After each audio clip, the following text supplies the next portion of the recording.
and welcome to today's class. Today's class is continuing our discussion of having people be those who learn Torah. We're continuing our class in Shmiras HaLashon in the gate of Torah, and we are in gate number 7. We are a good chunk of the way through. I had marked it down as paragraph number 14 in Safaria's page, and in their pagination, so that this way we could pick up from there, because it was, this is a much longer chapter than we normally have encountered, and I had assumed that we could get through all these chapters in about half an hour, which we have done with great alacrity for over a year and a half now. So we had finished Avos Chesed, and we are almost through the first section of Shmiras HaLashon, and we are currently learning through Torah. So we are continuing in the section over here, talking about learning Torah. And we are going to start, again, we're starting, if you are on the Safari edition, we're on paragraph number 14. Question asking yourself is, why are we focusing on learning so much Torah if we don't want to be a rabbi? Right? So that's how this starts. There are those who tell themselves that it's okay to not learn Torah because I don't want to be a rabbi. Oh, you don't want to be a rabbi, eh?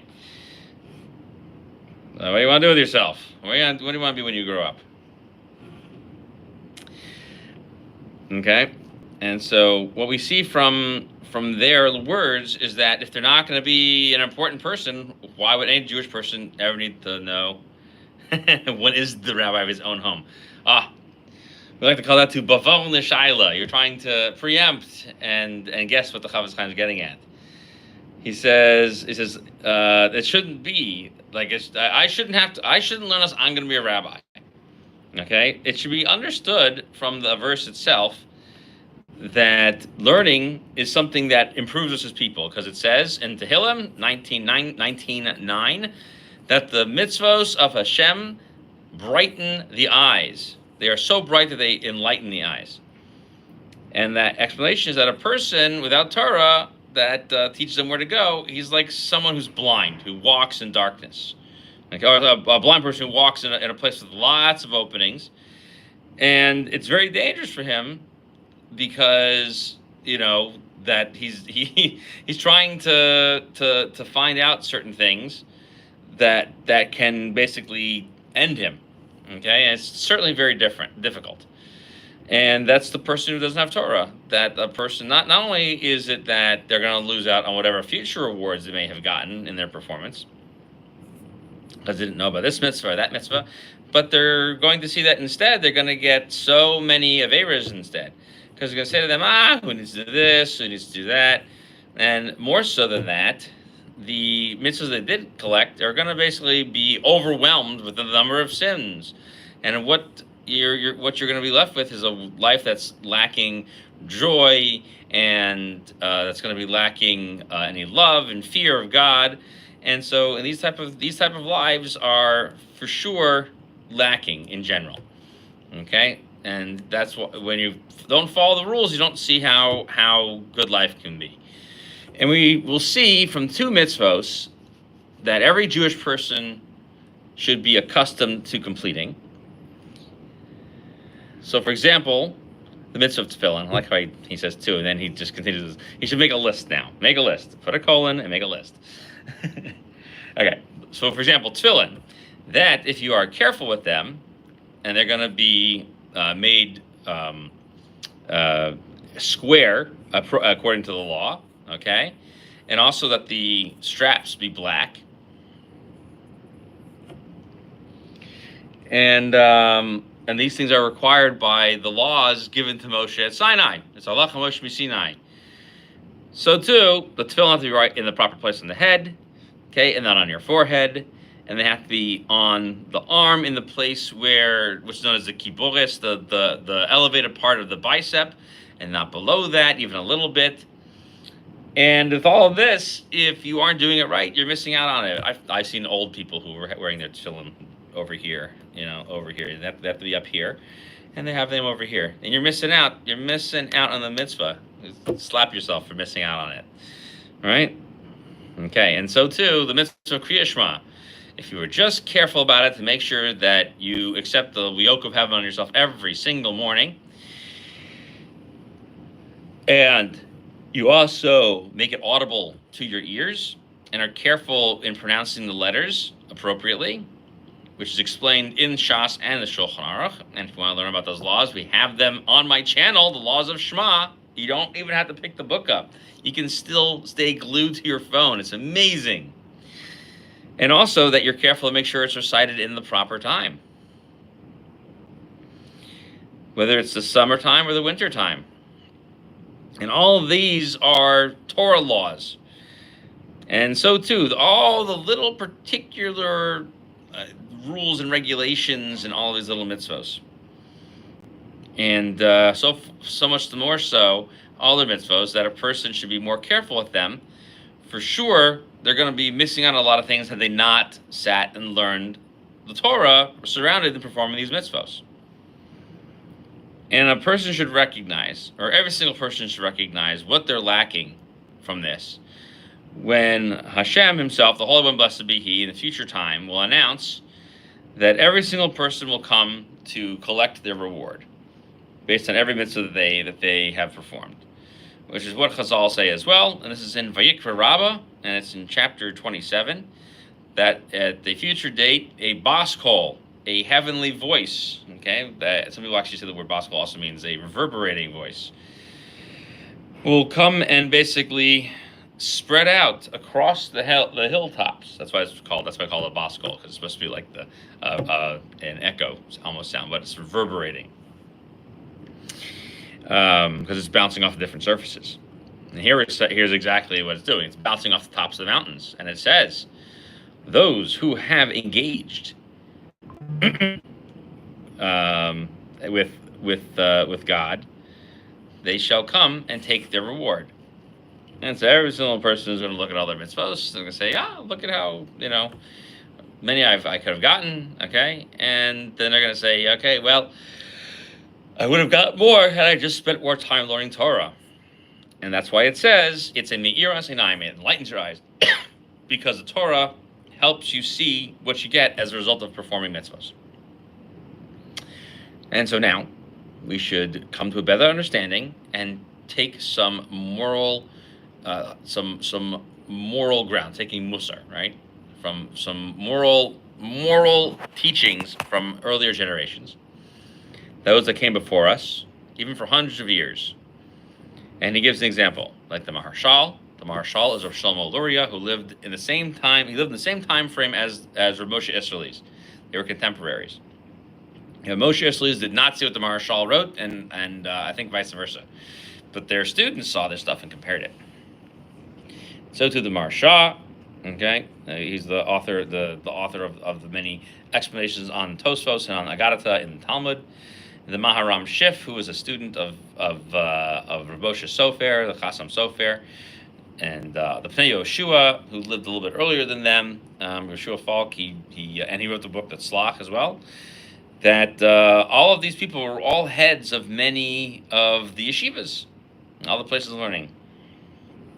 And those people went and they got their children to learn in these places. And if they couldn't hire a teacher for them, so they themselves would take them to the yeshiva to learn until it became old enough. And should you say every single parent considers that their child should be, the only reason why they're getting them to learn is because they're going to be the rabbi and the teacher and they're going to be the best person in all of Israel. Well, the rabbis say this in another place in Koheles Rabbah on the following verse. It says in Koheles, this is chapter 7, verse 28, 1 out of 1,000 have I found.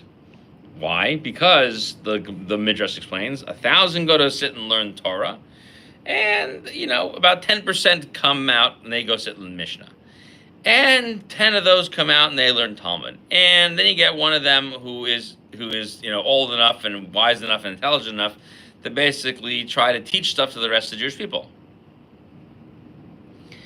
And so really it comes out in the following way, that the father who has taken his child to the study house, to yeshiva, he wants that. Okay, he wants the learning. If Hashem should bless him, that he should be a person who learns a lot of Talmud and should be able to teach things to other Jews. How nice that is. And if he's not good for that, then whatever he should know, it should be a good way to teach him Gemara. And if that's that's difficult, he should at least be learning Mishnayos. Okay. So when HaKadosh Baruch Hu gives him merits in the next world, he will see that he's somebody who is very much involved in the Jewish community, and what is the business in which he would engage. So for sure, he's going to make sure that he has a certain amount of time every single day of the week that he would attend in order to learn some Gemara or maybe some Mishnayos or something like that, or learn some Agados. And the Chafetz Chaim hadn't had a chance to tell people about these shiurim people give on Parsha Shir. And so, and even if they, God forbid, don't have a lot of time during the weekday, nonetheless, even on Shabbos, they for sure can go ahead and go to shul and go learn. And they should learn a few pages of Gemara or learn a few Mishnayos. And through this, they would actually see how good these vices are that they're developing for themselves, to teach them about staying with the learning. And they know that this will stay with them whether during their life or even after their death. Okay, and we see that also that a son that continues to learn is a big zchus for their father, and takes him out of Gehenna. And he said too, if they're in Gan Eden, if they're receiving their reward, they are going to get even higher up in Gan Eden, right? So my Gan Eden is to sit there and just hang out with the Rambam. That'd be my Gan Eden. Now, what are we learning today, right? So this always brings up the question, sort of meta speculating over here. So the question is now, and he's going to get to it here in a second, is to basically say, so what do we get out of all of this learning? What is it that we are truly providing for ourselves as a result of these things? And so he says, if all this is true, that we're getting Gan Eden and all these big rewards, why are we trying to get more wise than the generation that came before us? For sure, here we are, we don't have any fields and vineyards to care for. And here we are for over 400 in 18 years. I don't know why he comes with the number 418. Or 1800 years, sorry. Yud Ches Meos. Over 1800 years. That we've seen that Hashem has not left us. That's what he was referring to. Sorry, I said Mem Yud Ches Meos. Like, what is 400 and 1800? He wrote in my copy, it says Mi Yud Ches Meos, and I'm like 418, and then but I'm like, it's 1800, so 1,800 years. So 1,800 years, and that's how you know he's speaking he's thinking and speaking in Yiddish and not in Hebrew, because this would be like a Yiddishism to say 1,800.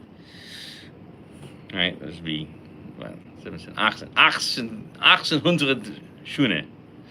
Nonetheless, Hashem has stayed with us this entire time, and this is not just the statement of the Yetzer Hara that's trying to tilt us away from our Father, but what it's telling us is that really a statement of how much compassion He has on His own children. And what kind of father would that be, to take them away from the Torah and from the avoda, from the focusing ourselves on our values on the things that are important in this world? But the truth is, when you really think about it, that it sounds like a father forcing his child is really being very cruel and not being nice. And the Sifrei says the following. So it's in Devarim, chapter 11, verse 19. You're teaching your children to speak from them. So from here we see that when the child begins to speak, the first thing the father teaches him is to speak Hebrew and starts to learn Torah. And if he's not speaking with him with the Hebrew language and doesn't teach him Torah, so you're basically burying him now, because it says, "V'matem osam es b'neichem v'daber l'man yirbru yimeichem," right? It says it puts all these things together, that you should teach it to your children that your days should be long, and if you don't do that, then you're shortening their days. And that's what the way the words of Torah are explained. That from the general rule, you don't try to draw from the general rule of saying no. You're supposed to interpret that as being permission, and from the general rule of permissibility, we draw out the impermissibility. And he says over here parenthetically, it's not the intent of this Midrash Sifri only to talk about little children. It's every person who continues to live in their parents' house, and it's incumbent upon them to learn Torah, because it doesn't say that only little children have to do that. It's just saying that they start from that. And so too, they say in the Gemara in Shabbos on 32b that a person's children are subject to early deaths because of not learning Torah. And so therefore, a person should be very strong in learning Torah in order to preserve their children. That'll keep their days long for them and themselves, and the Holy One, blessed be He, will give them a strong sense of self, and they will give them bread and meat, or He'll give bread that's sustained to all flesh, and He will not let a righteous person be left behind before Him. Okay, and so that's 7. Let me see how long 8 is here. Maybe we can continue into it. Let's see. We have to start 8 next time. Let's see how many paragraphs it is. It looks pretty long. I don't think we can finish it so fast. It's just more on the same. The next several things are on the same subject. There is only 10 paragraphs in 8, but they're rather lengthy. So I don't think we'll be able to continue that today, but we will be able to. There's only 10 of them for the next section. So we'll have to end early today because we finished 7, and we'll pick up 8 next time, and we have 8, 9, and 10 to finish. And so let's see how this plays out over here. We have a minute, so we should be able to see through. We can definitely get through 8 next time. Can we get through 8 and 9?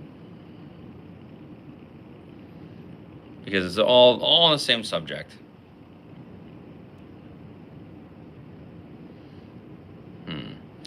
Yeah, okay, 9 is really long. So I'll go through 8, then I'll have 9, and then we'll have 10. 10, and then 10 will finish off the section. 10 is not so bad. Let's see how long 10 is. 10 is a little bit shorter, and then we'll have an epilogue.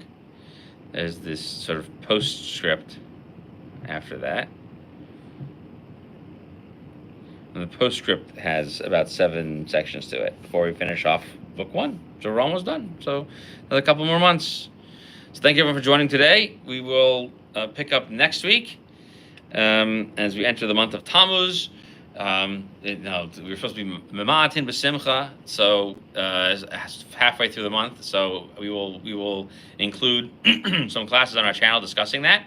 So thank you very much for joining today, and we will see you next time with the Gate of Torah and Shmiras HaLashon. Take care.